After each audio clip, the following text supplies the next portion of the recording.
kaayos. Magandang araw sa inyong lahat mga kaayos. Sana nasa mabuti ang inyong kalagayan habang pinapanood ninyo ang video ko ngayon.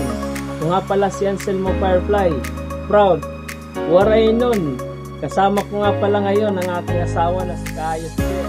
Hello, good morning sa ating lahat mga kaayos. So, supportan nyo po siya, si Kaayos Jen, yung kanyang Facebook page ay Jennifer Villesa Bukatkat. At yung sa akin naman ay Kaayos Vlogs. So ngayong araw na to mga kaayos ay magmo-moto vlog muna tayo.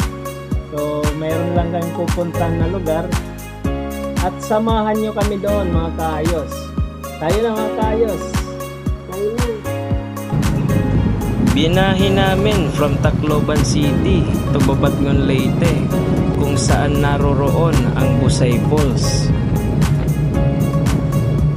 Tayo na mga kaayos, medyo mahaba-habang biyahe to.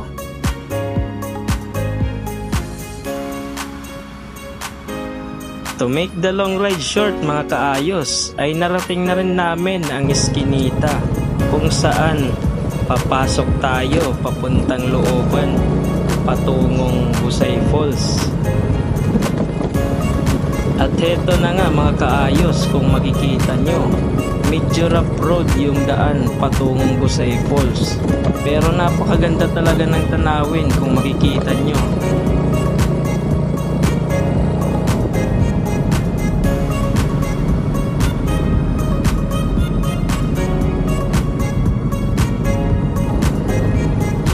Mga more or less 5 minutes mga kaayos ang babaybayin natin para marating natin ang Busay Falls mismo.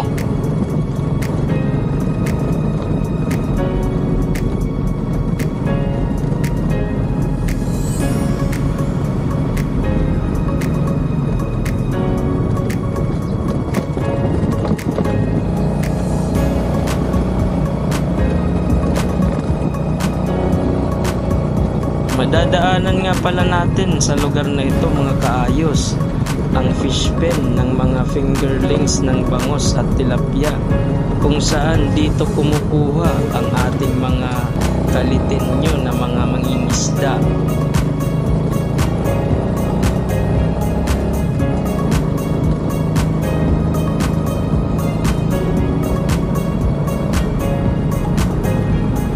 At heto na nga mga kaayos, narating na rin namin ang Busay Falls mismo. Salamat sa pagsama sa aming biyahe mga kaayos. Tayo na at tingnan natin ang lugar nila dito. Nandito kami ngayon sa may Busay Falls ng Babatngon, Leyte. So binisita lang muna namin dito para magpa-reserve kami para bukas dito kami malilihan. Pa-family banding. So titingnan natin yung mga tent dito kung magkano talaga yung kanila, yung rates nila dito.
At nakapagpa-reserve na din kami mga kaayos So abangan nyo na lang kami bukas sa second day namin dito sa Busay Falls, kung saan dito kami magpa-family bonding ng aking pamilya. Salamat sa inyong pagsama mga kaayos. God bless you all po. Ayos!